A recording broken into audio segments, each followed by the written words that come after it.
Esse horário, né? 10h40 da manhã, tá certo o relógio?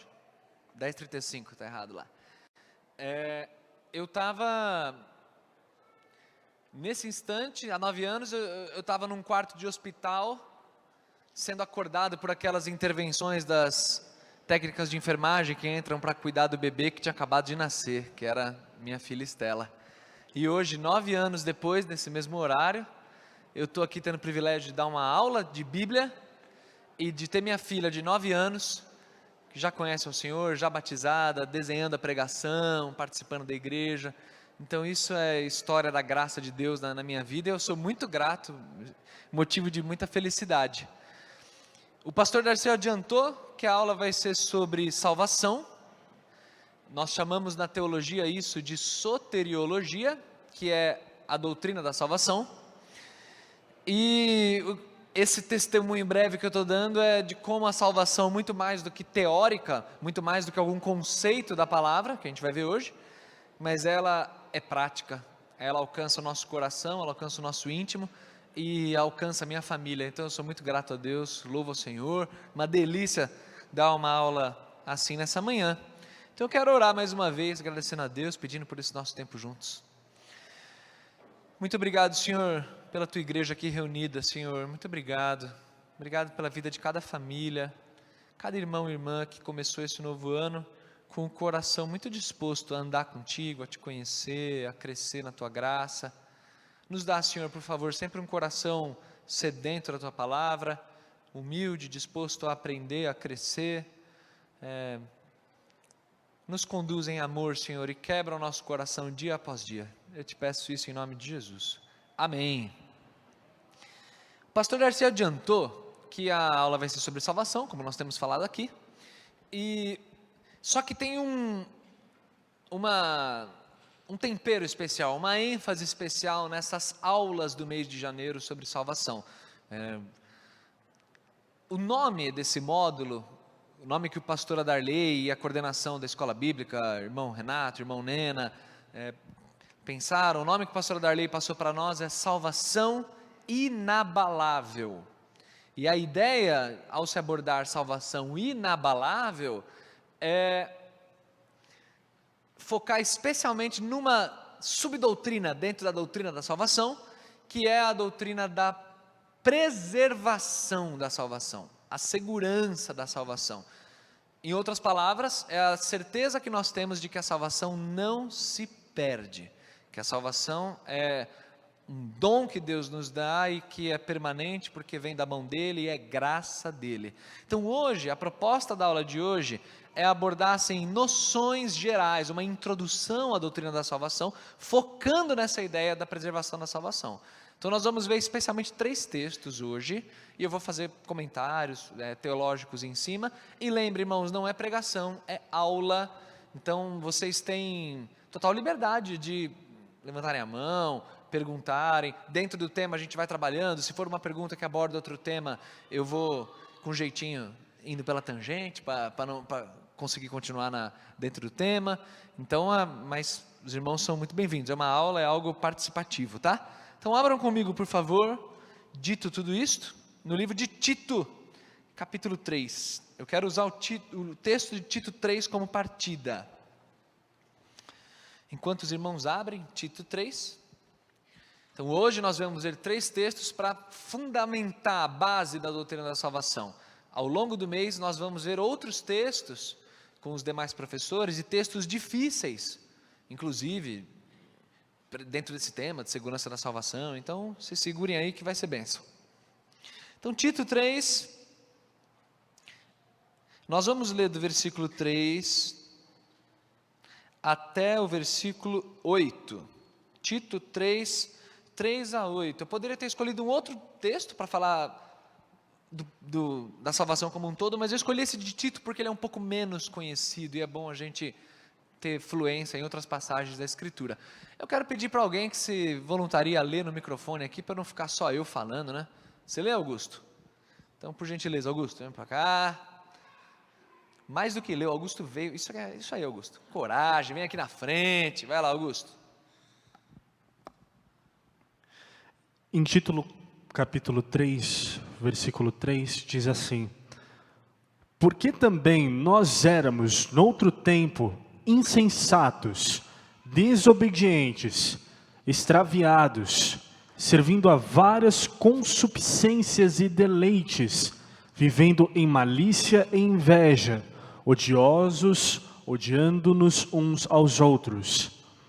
Mas, quando apareceu a benignidade e o amor de Deus, nosso Salvador, para com os homens, não pelas obras de justiça que houvéssemos feito, mas segundo a sua misericórdia, nos salvou pela lavagem da regeneração e da renovação do Espírito Santo, que abundantemente Ele derramou sobre nós por Jesus Cristo, nosso Salvador, para que, sendo justificados pela sua graça, sejamos feitos herdeiros, segundo a esperança da vida eterna. Fiel é a palavra, e isto quero que deveras afirmes, para que os creem em Deus procurem aplicar-se às boas obras. Estas coisas são boas e proveitosas aos homens. Muito obrigado, Augusto. Excelente. Esse texto de Tito, conforme os irmãos acompanharam, Paulo ele faz um panorama, ele conta para nós, basicamente assim, a história da salvação de uma pessoa. Qual que é dá até para dizer de alguma maneira, a linha do tempo da salvação de uma pessoa. Os irmãos repararam que no comecinho do versículo, no comecinho da passagem, no 3, o enfoque é em quem nós éramos antes de conhecer a Cristo. E aí veja que o texto fala vários atributos aqui, né? Insensatos, desobedientes, vivíamos enganados, éramos escravizados pelas paixões e prazeres, vivíamos na maldade, com inveja, com ódio. Então Paulo conta assim, o retrato de um homem sem Deus. Éramos assim. No versículo 4, nós temos aquela conjunção adversativa mais linda da Escritura, essa de Tito junto com aquela de Efésios 2, que é o mas Deus, contudo Deus, todavia Deus. Então Deus colocou um mas na nossa história, Ele mudou, mas Deus, Ele, o nosso Salvador, com amor, com bondade, Ele se manifestou a nós. Então o texto de Tito nos mostra qual é a condição de um homem sem Deus e que a salvação é iniciativa totalmente divina. Ele olhou para a nossa condição e Ele agiu com bondade, com amor. E aí o versículo 5, ele coloca um comentário aqui que é bem importante quando a gente fala de doutrina de salvação, que é: não por atos de justiça por nós praticados, mas por causa da sua misericórdia, Ele nos salvou. Então quando o texto fala, não por atos de justiça por nós praticados, isso aqui é algo fundamental para se entender a salvação. A salvação ela não é adquirida, ela não é conquistada por atos de justiça.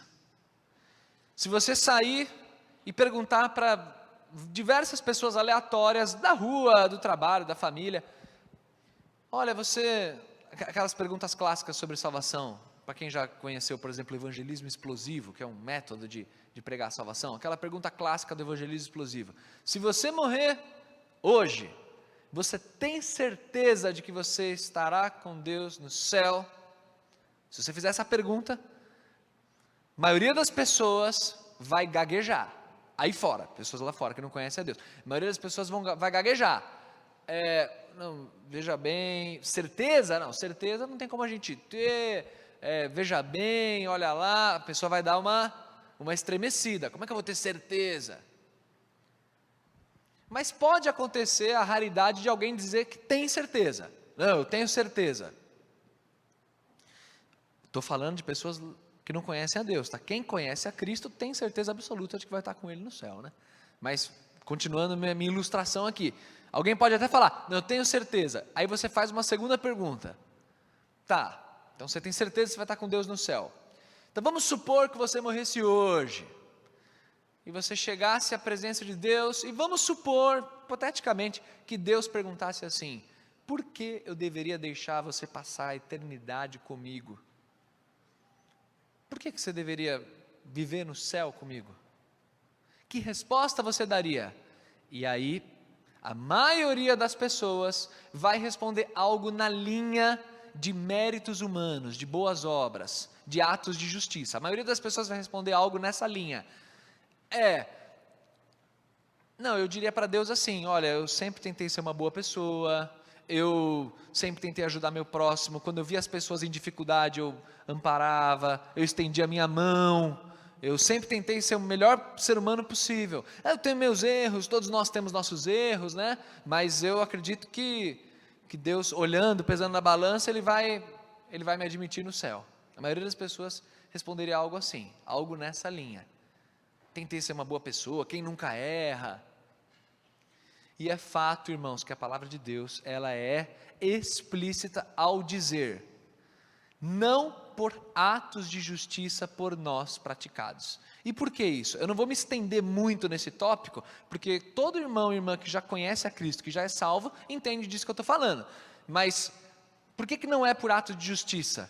Porque todos nós pecamos, todos nós somos vistos por Deus como pecadores. Um bandido que cometeu atos terríveis, não é porque ele ajudou um gatinho preso a descer da árvore, que isso apaga o fato dele ter cometido crimes terríveis. Todo ser humano é pecador perante o Senhor, e isso é uma sentença, todos somos condenados. Não existe bondade, méritos, atos de justiça que façam Deus olhar para mim e falar: rapaz, o Bruno é um cara tão legal, o Bruno é um cara do bem, Bruno é gente boa. Não existe isso, não existe isso. Deus vai olhar para mim e ver: Bruno é um pecador, e o pecado não pode conviver com Deus na eternidade. Então, se não é por atos de justiça, é pelo quê?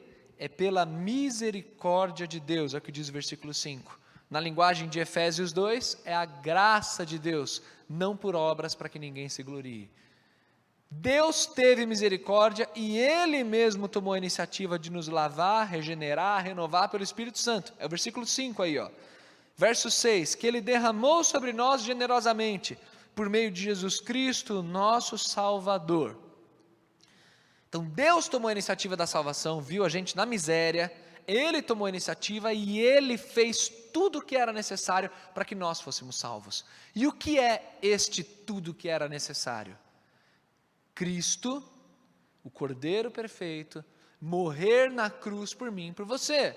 Nós deveríamos pagar pelo preço dos nossos pecados, mas Cristo, o justo Cordeiro de Deus, Ele morre, Ele paga a dívida.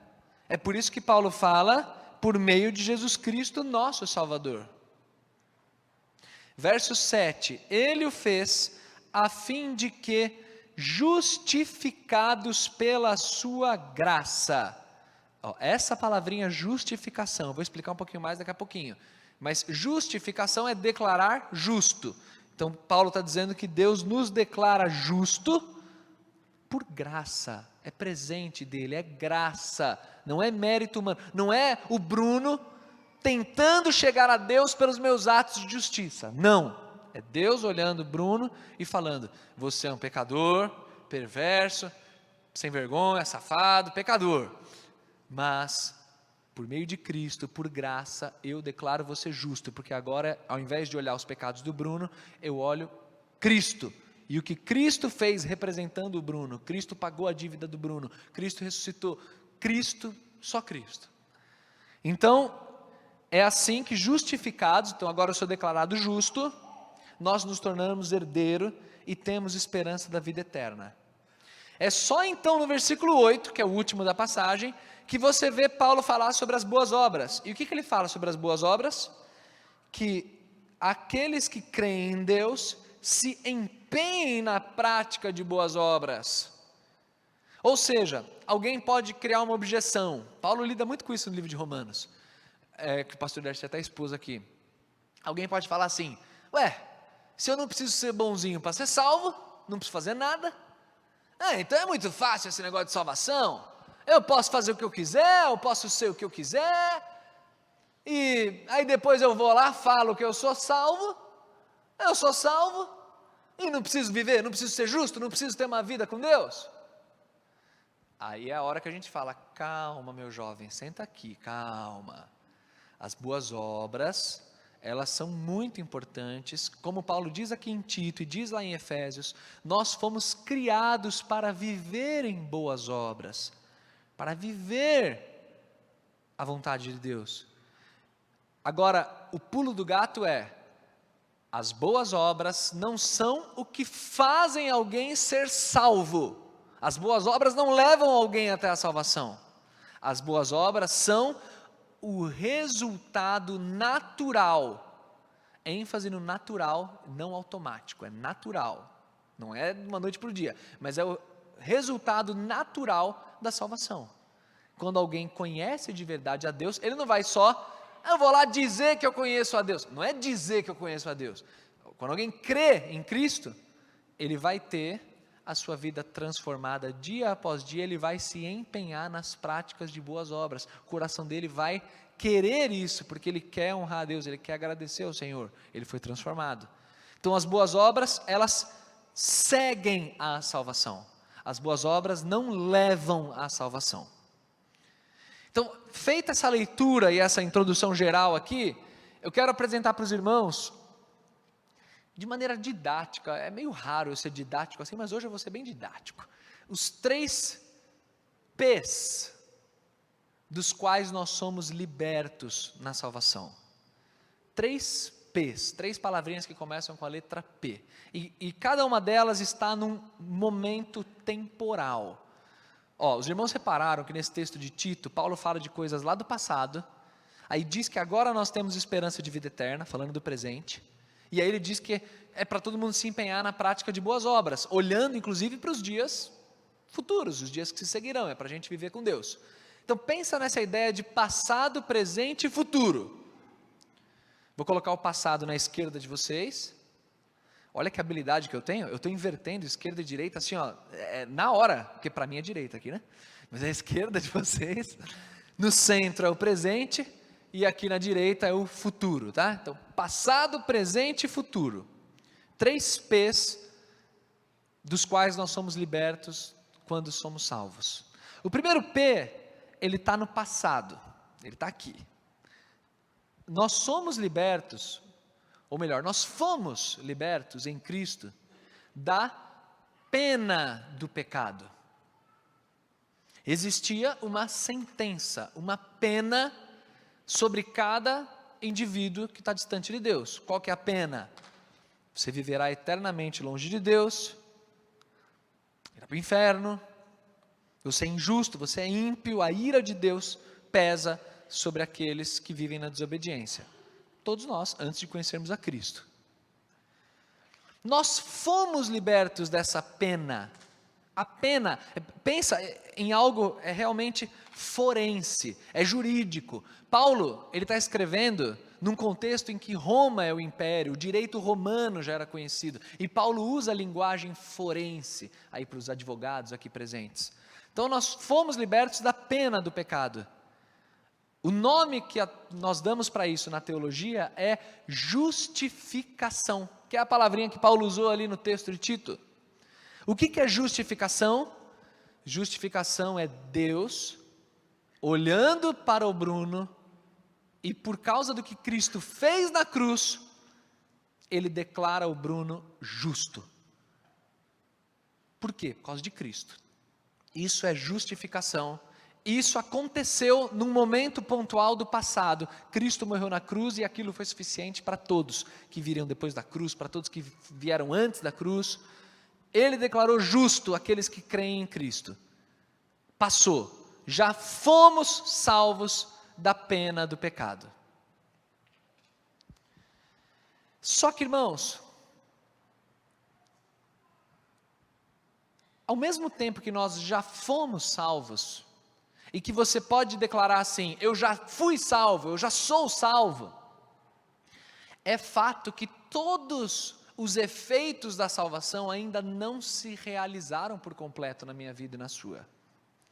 Aqui eu quero introduzir aos irmãos introduzir os irmãos a uma expressão muito famosa na teologia, usada por teólogos do passado, Oscar Cullmann, depois George Led foi quem popularizou essa expressão, quando ele escrevia sobre o reino de Deus, que é uma expressão muito bonita, muito marota, muito legal, que é a expressão já e ainda não.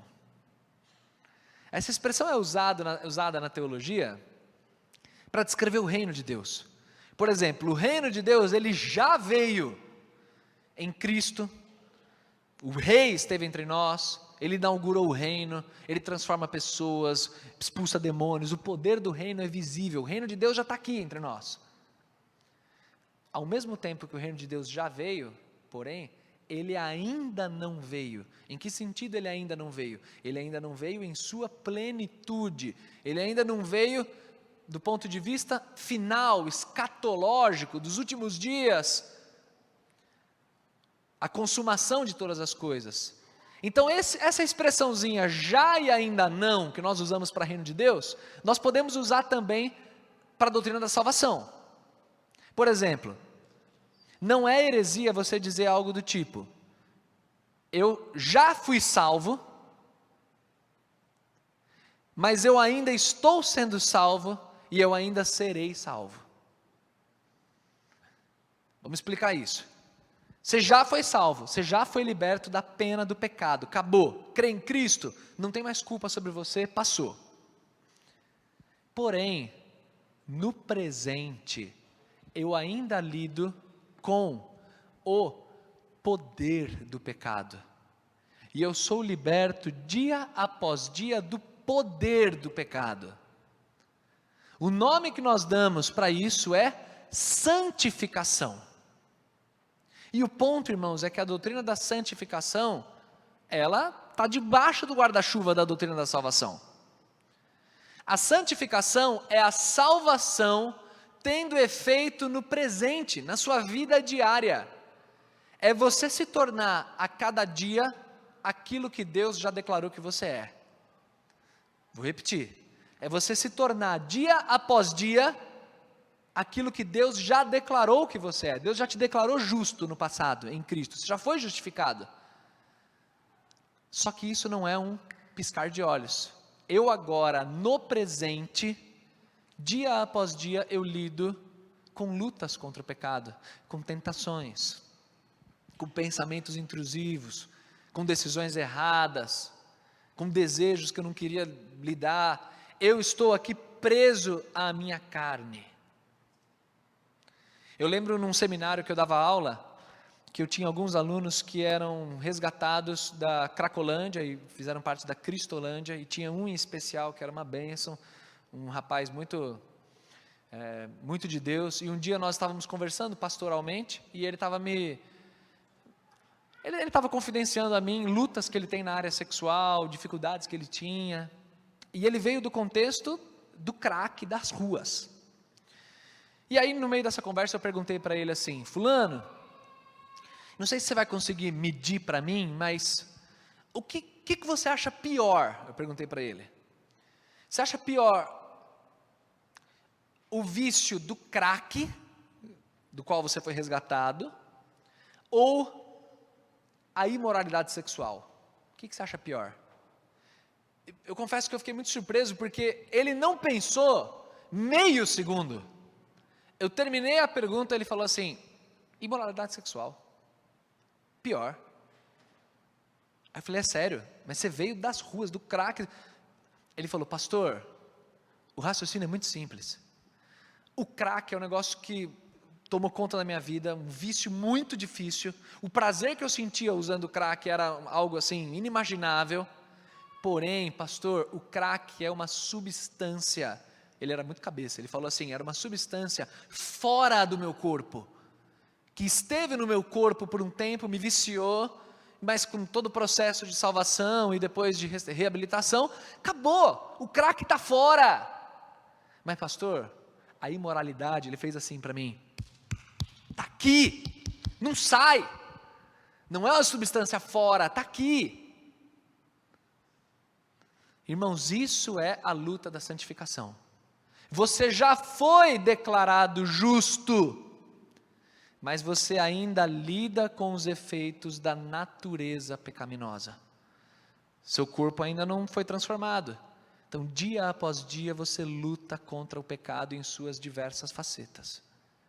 Isso é santificação, isso no tempo presente. E ainda nós temos, no tempo futuro, um terceiro P. Todos seremos, isso é, lá na frente, libertos da presença do pecado. Aí vai acabar de vez para todo sempre. O nome que nós damos para isso é glorificação. Vai chegar esse dia. 1 Coríntios 15, todos seremos transformados, o corpo vai ser glorificado, não vai ter mais os efeitos da natureza pecaminosa, não vai haver mais pecado, não vai haver mais morte, mais choro, mais dor, acabou, é vida eterna, é futuro. É a salvação que já foi realizada na nossa vida, mas ainda tem etapas a serem realizadas. Então esse é o todo da salvação. Abram comigo em Efésios capítulo 1.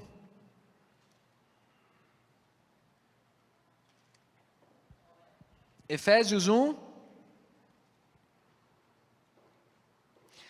Eu quero fazer a leitura corrida do versículo 3 até o 14, mas eu quero enfatizar, eu quero que os irmãos percebam nessa leitura corrida o seguinte. Percebam uma fórmula que Paulo usa. Olha ali no versículo 6, quando Paulo fala, para o louvor da sua gloriosa graça. Encontraram isso? Ou algo parecido com isso, depende da sua tradução? Versículo 6. Agora pula ali para o versículo 12, quando Paulo fala, para o louvor da sua glória. E pula para o versículo 14, quando Paulo fala também no final, para o louvor da sua glória. 3 vezes, de 3 a 14, Paulo usa, nesses versículos de 3 a 14, por 3 vezes ele usa essa fórmula. Por quê? Porque essa é uma passagem que Paulo vai, a gente vai fazer a leitura, mas ele discorre assim, numa sequência fluida, sobre a salvação e o ministério do Deus Trino na salvação. Ele vai começar falando do Pai, eu quero que vocês reparem isso, do que o Pai fez. Aí ele vai terminar a parte do Pai falando para o louvor da sua gloriosa graça. Depois ele vai falar do Filho, vai terminar para o louvor da sua glória. Depois ele vai falar do Espírito Santo e vai falar para o louvor da sua glória. Então, atenção a esses marcadores e vamos fazer a leitura aí, do 3 a 14. Bendito seja o Deus e Pai do nosso Senhor Jesus Cristo, que nos abençoou com todas as bênçãos espirituais nas regiões celestiais em Cristo. Porque Deus nos escolheu nele antes da criação do mundo, para sermos santos e sem culpa diante dele. Em amor, nos predestinou para sermos adotados como filhos, por meio de Jesus Cristo, conforme o bom propósito da sua vontade, para o louvor da sua gloriosa graça, a qual nos deu graciosamente por meio do amado. Agora ele vai falar de Cristo. Nele temos a redenção por meio do seu sangue, o perdão das transgressões, de acordo com as riquezas da sua graça, a qual ele derramou sobre nós com toda a sabedoria e todo o entendimento. Ele nos fez conhecer o mistério da sua vontade, de acordo com o bom propósito que estabeleceu em Cristo. Isto é, de fazer convergir em Cristo todas as coisas nos céus e na terra, na administração da plenitude dos tempos. Nele fomos também feitos herdeiros, tendo sido predestinados conforme o plano daquele que faz todas as coisas segundo o propósito da sua vontade, a fim de que nós, os que primeiro esperamos em Cristo, sejamos para o louvor da sua glória. Agora ele vai falar do Espírito. Quando vocês ouviram a palavra da verdade, o evangelho da sua salvação, e creram nele, foram selados em Cristo com o Espírito Santo da promessa, que é a garantia da nossa herança até a redenção daqueles que pertencem a Deus, para o louvor da sua glória. Irmãos, esse texto é riquíssimo, ele daria facilmente 3 pregações, facilmente, uma para cada bloco. Então eu não vou abordar os detalhes do texto, mas eu quero chamar a nossa atenção para o seguinte: você vê o Pai como sendo o grande idealizador da salvação, quem predestina, quem escolhe antes dos tempos eternos, ele designou tudo. Você vê o Filho como sendo aquele que torna possível a salvação, como o agente, o executor da salvação. É Ele que morre, Ele que derrama o sangue por nós, Ele que nos salva. E você vê o Espírito, que os irmãos perceberam que tem menos, descrições. A parte do Espírito é um pouco mais curta, mas é exatamente na parte do princípio que eu quero focar por causa da nossa ênfase. O Espírito é o que aqui? Ele é quem garante a salvação. Ele é quem assegura, atesta e fala: esse processo tem início, meio e fim, e eu garanto que ele vai se realizar. É isso que o Espírito Santo faz. E tem 2 palavras que Paulo usa aqui, 2 ilustrações que Paulo usa quando se refere ao Espírito. Uma é quando Paulo diz no verso 13 que nós fomos selados em Cristo com o Espírito Santo da promessa. Quando Paulo usa esse verbo selar, ao que ele está se referindo? Ao selo. Lembra, é Império Romano, 1º século.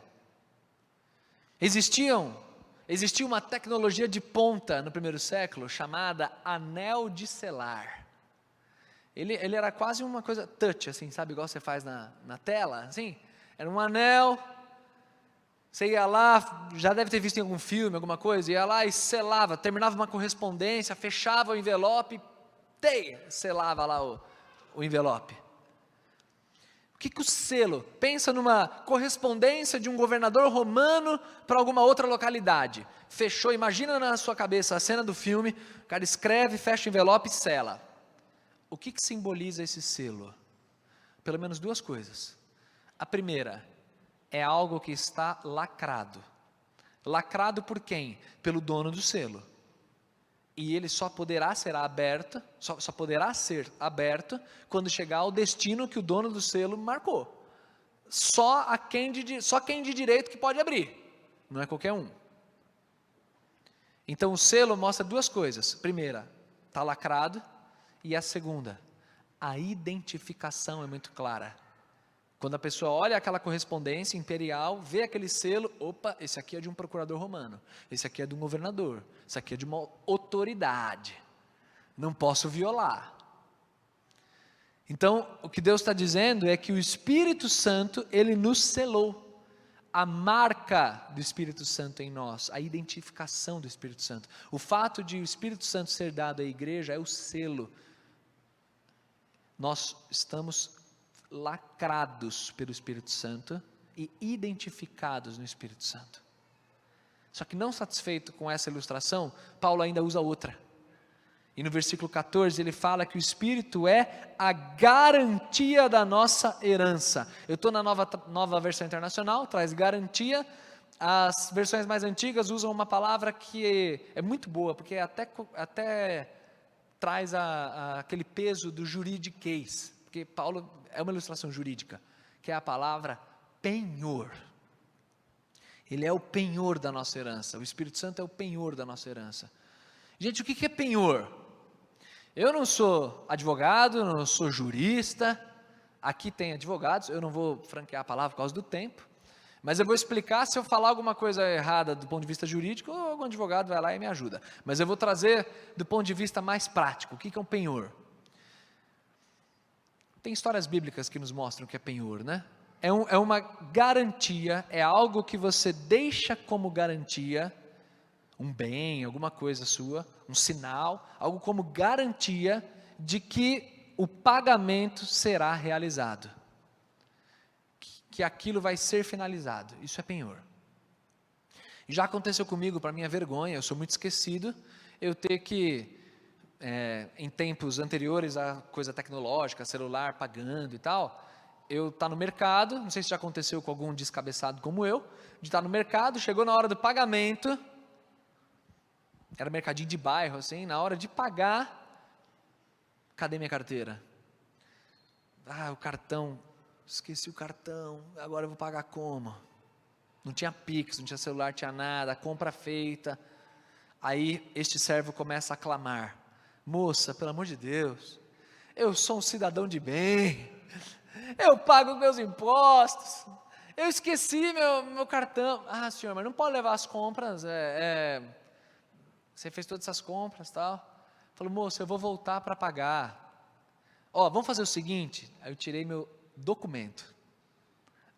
Vamos fazer assim, eu posso deixar, era mercadinho de bairro, eu posso deixar meu documento aqui com você, meu RG, eu deixo aqui meu documento, eu levo as coisas, eu vou voltar para buscar meu documento e pagar, pode ser assim? Não, então pode. Aí deixou, me liberou. O que é isso, gente? Isso é o penhor. Eu deixei o meu documento, algo valioso para mim, como garantia de que eu retornaria para finalizar aquele processo, finalizar aquele pagamento. A ilustração que Paulo dá é que o Espírito Santo é a garantia da nossa herança, Ele é o penhor.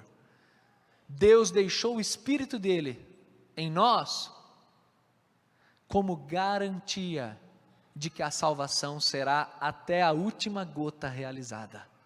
E ninguém consegue bloquear o processo que Deus começou. A salvação é garantida por Deus, do início ao fim. Diante desse quadro, eu quero trazer um comentário sobre a doutrina, mais especificamente da segurança da salvação. Ela é muito atestada na Bíblia em muitos versículos. Eu quero me ater a esse daqui, o papel que o Espírito Santo tem, como quem garante que nós seremos salvos. Mas para pensar, quais são as objeções mais comuns que existem à segurança da salvação?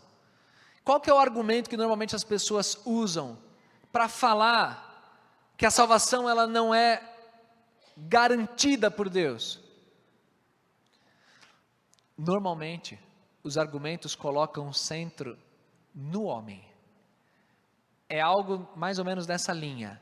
Não, mas tem que perseverar. Se o homem, ele foi salvo, mas se o homem vai lá e de repente ele começa a não ir mais para a igreja de domingo, ele ia nos 2 cultos, agora vai um culto só, agora vai quase nunca, aí ele começa a pecar, começa a ouvir a voz do mundo, a cair nos pecados e tudo mais, aí não tem como, aí ele vai perder a salvação. Como é que Deus vai aceitar um cara desse? Ele não perseverou. Perceba como o enfoque está no ser humano, quando quem garante a salvação é Deus. Mas pastor, como é que você explica isso aí então?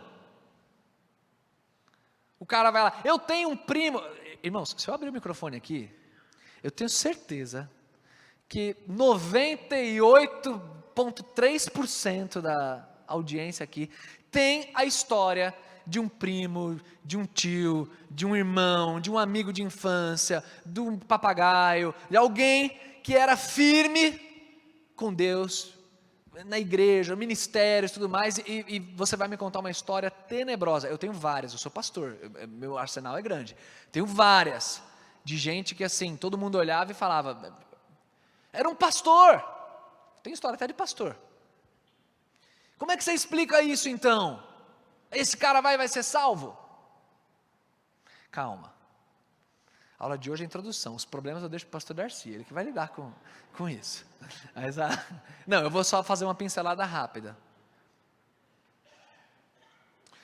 Primeiro comentário que eu tenho para fazer. Irmãos, não foi nenhum mérito meu que me fez alcançar a salvação. Não é? Não por obras de justiça. Não foi nenhum mérito meu que me fez alcançar a salvação. Portanto, por que um demérito meu faria que eu deixasse de merecer aquilo que eu nunca mereci? Se não foi um mérito que me fez alcançar, por que um demérito vai me fazer perder? Não é a obra, não é o mérito ou o demérito que crava a salvação de alguém, é a graça de Deus, é a misericórdia de Deus. Eu nunca merecia a salvação, e Deus me deu de graça. Não existe esse negócio de que agora o pastor, ele fez isso, fez aquilo, agora ele não merece mais ser salvo. Irmãos, eu nunca mereci.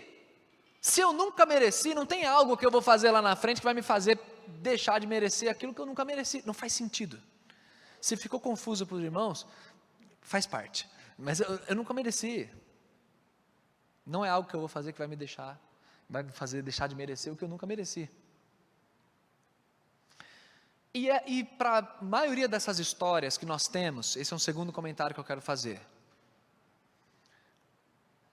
Para a maioria dessas histórias que nós temos, existem pelo menos duas explicações. A primeira explicação, muito provável, inclusive em vários casos, pode ser que essa pessoa, que você conhece, a história e tudo mais, seja uma pessoa que de fato nunca tenha crido no Senhor Jesus de todo o coração. Pode ser que essa pessoa era uma pessoa que foi o quê? Foi criada na igreja, de família crente, cantava no coro infantil, foi embaixador do rei, participou todo desse processo, cantava no louvor, envolvido nisso, naquilo.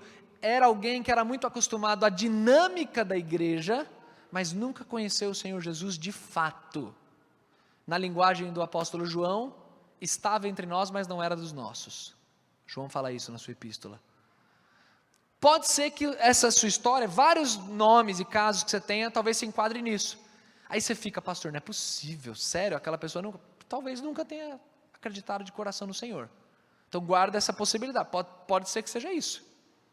Nunca os conheci, lembra que Jesus fala? Em teu nome expulsamos demônios. Olha o nível. Nunca os conheci. Jesus fala em Mateus 25, né? Então, pode ser que seja isso. Explicação número 1. Agora, pode ser que você esteja me ouvindo falar isso e mentalmente esteja assim, pastor, não. Mas o Joãozinho que eu conheço, o Joãozinho não. O Joãozinho, eu tenho certeza, esse cara era crente. Não é possível. O Joãozinho não é possível. Ele não se enquadra nesse caso que você está falando. Então, meu irmão, pode ser que ele se enquadre num segundo caso. Qual que é o segundo caso? Lembra que eu falei dos aspectos da salvação? Passado, presente e futuro? O Joãozinho pode ser que ele tenha sido realmente alguém que foi verdadeiramente salvo. Ele foi justificado por Cristo. Ele realmente creu em Jesus como seu Salvador. Ele foi salvo, ele é salvo. Ele é salvo. Porém, na luta presente contra o pecado, a santificação, o Joãozinho, ele foi cedendo cada vez mais às tentações. Na linguagem de Paulo, foi apagando o Espírito. O que é apagar o Espírito? É deixar de ouvir a voz, deixar de ser conduzido pelo Espírito. E ele foi caindo e se perdendo, e ele está num estado deplorável hoje, que parece até um ímpio. Isso pode acontecer, pastor? Isso pode acontecer. Pode, no sentido não de autorização. Eu não estou usando o verbo poder no sentido de a pessoa ter autorização para viver assim. Ninguém pode viver assim, ninguém tem autorização para isso. Mas isso pode, no sentido de ser uma possibilidade. Do Joãozinho ter capacidade, a nossa natureza humana, nós temos capacidade de desonrar a Deus. Pensa comigo, o Novo Testamento é bem grandinho, né? Escrito para igrejas. Todas as ordens que Paulo fala para a gente não fazer, que João fala, que Pedro fala, se ele está falando para não fazer, é que são coisas que crentes do Senhor, de repente, podem cometer esses pecados. Então pode ser que essa história que você tenha de alguém se enquadre nesse outro exemplo. Então é alguém que é verdadeiramente salvo, mas que infelizmente está desonrando o Senhor.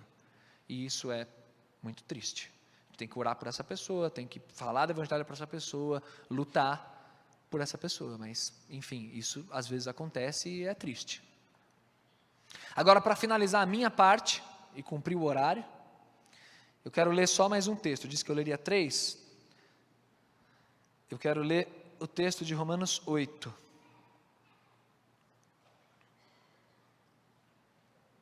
Versículo... O texto? Romanos 8. Romanos 8. Eu quero ler o versículo 29 e 30. Esse texto na teologia é chamado de a corrente dourada, a corrente de ouro, que mostra que cada elo da corrente é Deus quem faz, e a salvação é uma garantia dele, e não se perde, mesmo nessa hipótese que eu trouxe aqui para vocês. Romanos 8, 29. Perceba a sequência, ó. Pois aqueles a quem previamente conheceu, também os predestinou para serem conformes à imagem do seu Filho, a fim de que ele seja o primogênito entre muitos irmãos. Aos que predestinou, também chamou. Aos que chamou, também justificou. Aos que justificou, também glorificou. Cada elo da corrente vem de Deus. E nada pode nos separar do amor de Deus. É a sequência do texto. Não existe nada na criação que é capaz de nos separar desse amor. Homem nenhum é capaz de interromper um processo que Deus começou e garante que vai até o final, porque Ele deu o Espírito Santo dele. Então, irmãos, como pontapé inicial, essa aula não tem a proposta de resolver todas as suas dúvidas. A gente ainda vai ter aula no mês de janeiro, ainda dentro desse tema. Mas como pontapé inicial, eu quero deixar essa manchete do jornal aqui, ó. A salvação é garantida do início ao fim pelo Senhor. Ela não pode ser perdida. Homem algum é capaz de ser maior do que Deus. Deus deu o Espírito Santo dele. Se Ele salvou alguém, Ele salvou. Acabou. Essa é a manchete. E os outros textos? A gente vai ler em janeiro, a gente vai lidando mais ao longo dos próximos domingos. Deixa eu abrir alguns minutos aqui para algumas perguntas. Eu vou pedir para vocês falarem bem alto, senão eu vou ter que falar no microfone aqui. Uma irmã levantou a mão aqui no meio. Fala bem alto, irmã, por gentileza.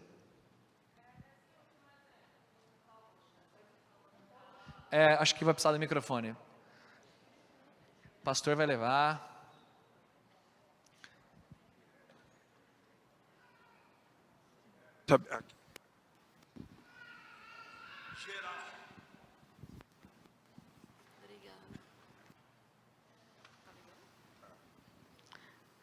Nesse último exemplo que você falou, dessa pessoa que está afastada e tudo mais, ela está no presente, como você disse, né, nesse momento. Aí, pelo que você falou, isso é garantia que vai se cumprir o que vai acontecer.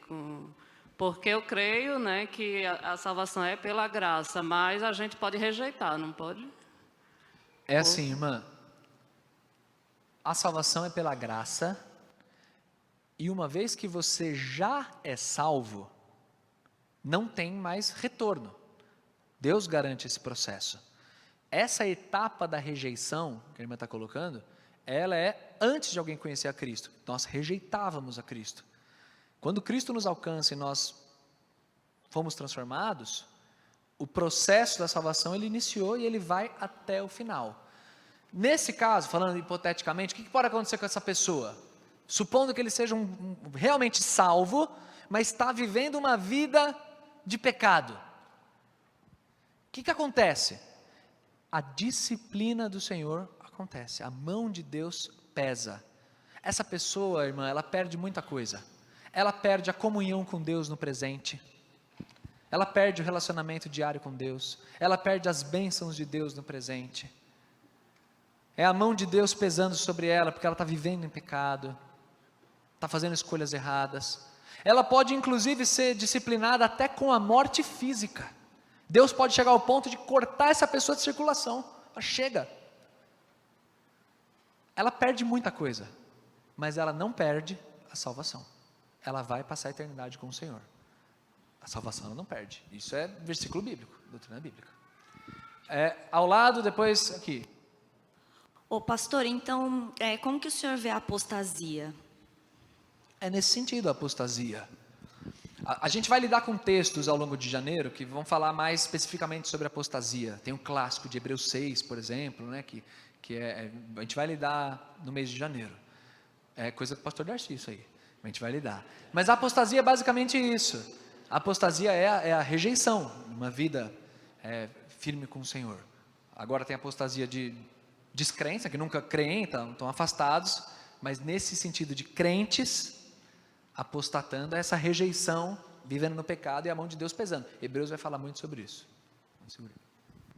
Com base nisso que a irmã questionou, a gente pode utilizar aquela situação onde em Romanos fala, vamos orar, entrega essa pessoa a Satanás, 1 Coríntios 5, entrega essa pessoa a Satanás para que a carne morra, mas para que o espírito seja salvo no dia do Senhor? Com certeza pode, irmão. Esse é um texto que a gente vai abordar também em janeiro. Domingo que vem. Domingo que vem, então vamos abordar, mas com certeza pode. É isso. Essa pessoa está sendo disciplinada a morrer, mas ela vai ser salva. Pastor, tem um texto na Bíblia, acho que é em Romanos, eu não lembro direitinho o endereço, que diz assim: o cara está pecando, aí Deus diz, largo mão, mais ou menos assim, ó, chega, eu estou largando mão dessa pessoa. Isso é medo pra caramba disso. O Senhor olha para a pessoa e diz, vai ir na tua escuridão.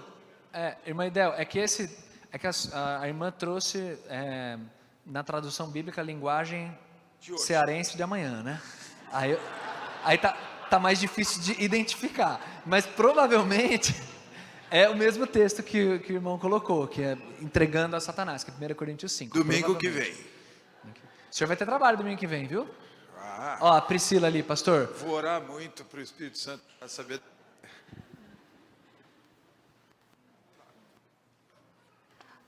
Pastor, eu queria entender, então, se fizesse um comentário, não sei se é possível fazer um comentário, mas sobre Hebreus 6, dos versículos 4 a 6. Vai ter, graças a Deus não sou eu que vou fazer esse comentário hoje, mas vai ter, a gente vai lidar com Hebreus 6 também, em janeiro. Lidar. Segura a ansiedade aí, a gente vai lidar, é um texto lindo, muito bom. Mas só para adiantar, para não ficar no ar, né?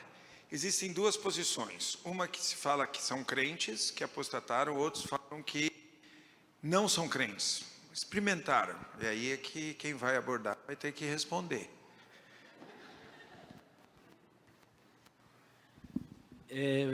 Bom dia, pessoal, bom dia, igreja.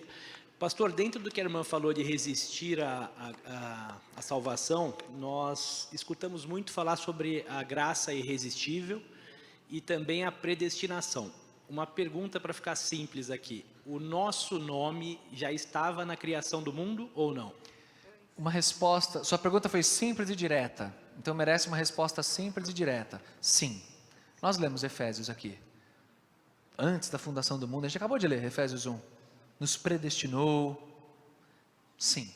Agora, dei recentemente uma aula nos jovens, foi muito legal sobre isso, tem muitas dúvidas, muitas perguntas dentro desse tema, mas a resposta direta é sim. Deus é o soberano sobre tudo, desde antes da criação do mundo, o Apocalipse já está escrito, Salmos fala, todos os meus dias estão escritos, né? Antes de qualquer um deles existir. Então, sim, isso é o governo soberano de Deus. Nossa mente ferve com isso, mas olhando a revelação bíblica, sim. Pastor Bruno, antes de terminarmos, deixa eu apresentar, estamos falando de salvação, deixa eu apresentar para a igreja o Daniel. Fica em pé, Daniel. Aqui, ó, Daniel recebeu a Cristo Jesus há 2 semanas atrás, última semana de dezembro. Ele veio conversar aqui no gabinete e ele recebeu a Jesus como Salvador. Seja bem-vindo. Bom ter você aqui, viu? Essa igreja ama você, conta com ela, tá bom? Deus te abençoe, viu? Legal, bênção. É a última pergunta, pastor? Então vai lá, irmão Sidney. Pastor Bruno, não sei se está dentro ainda, mas creio que sim, que o irmão abordasse em relação sobre as boas obras, o irmão comentou, mas a salvação e o galardão. Legal, está dentro sim, irmão Sidney.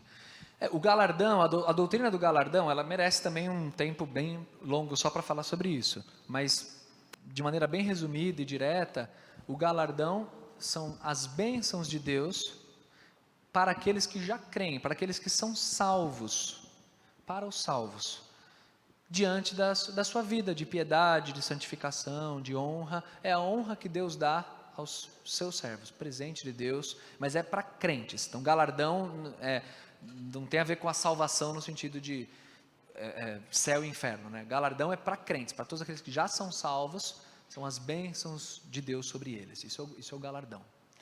Irmãos, existem muitas dúvidas, muitas coisas, é normal, por isso que a gente tem escola bíblica, por isso que nós lidamos com assuntos doutrinários assim. Continuaremos lidando no mês de janeiro com essa temática da salvação, com a ênfase na preservação da salvação. Eu só quero fazer um último comentário antes da gente orar finalizando, que é assim: se você no seu coração ainda fica muito assim, não, mas pera, não é possível, a salvação, se perde sim, claro que perde, imagina, uma pessoa vive de qualquer jeito e tal, não sei o que, não é possível.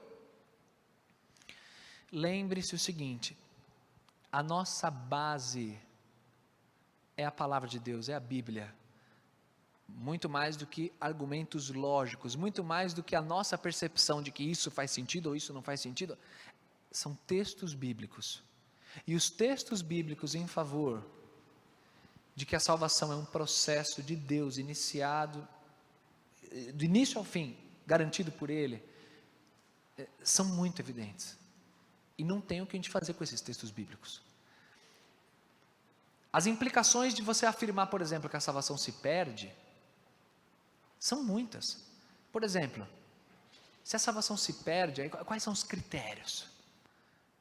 Aí tem gente que, não, aí eu perco. Não, depende do que você fizer. Entendi, então você vai fazer um negócio, é mérito então. Aí você vai fazer, você vai perder, aí perdeu e já era. Porque aí tem, dentro da doutrina da perda de salvação, tem as... Aí perdeu, não volta a ter. Não, perdeu de uma vez. E o Espírito Santo? Então, você está dizendo que um crente pode perder o Espírito Santo? E os do Antigo Testamento lá? É diferente, tá? Isso aí é diferente. Mas o que eu quero colocar para vocês é que tem muitas implicações, e a gente precisa se basear na palavra de Deus, na revelação bíblica. Mas a gente vai continuar nesse tema no mês de janeiro, tá bom? Que Deus nos abençoe, vamos orar. E eu não vou abrir para perguntas. Vamos orar terminando a EBD. Muito obrigado, Senhor, por esse tempo juntos, muito obrigado pela Tua palavra, que nos conduz, que nos ensina. Obrigado, Senhor, acima de tudo, porque a salvação ela é prática, ela é real, ela atinge a nossa vida, ela atingiu a vida do Daniel. Obrigado, Senhor, porque o Senhor é bom, porque o Teu Evangelho, ele denuncia os nossos pecados, mas ao mesmo tempo Ele nos cura, Ele nos torna justos. O Senhor Jesus nos dá todos os recursos para vivermos em santificação e honra. Obrigado, Senhor, porque vai chegar o dia da glorificação e eu Te louvo por isso. Obrigado por sermos igreja e por celebrarmos a salvação, Senhor. Obrigado. O Senhor é muito bondoso. Nos ajuda, Senhor, a crescermos a cada dia na Tua palavra, no conhecimento da Tua palavra, nas percepções. Nos ajuda, Senhor, a termos sempre um coração em Ti, sempre ensináveis, sempre com mansidão, sempre aprendendo a cada dia, Senhor. Te louvo e Te agradeço em nome e na autoridade de Jesus. Amém, Senhor. Deus abençoe, irmãos. Ótimo domingo na presença dEle.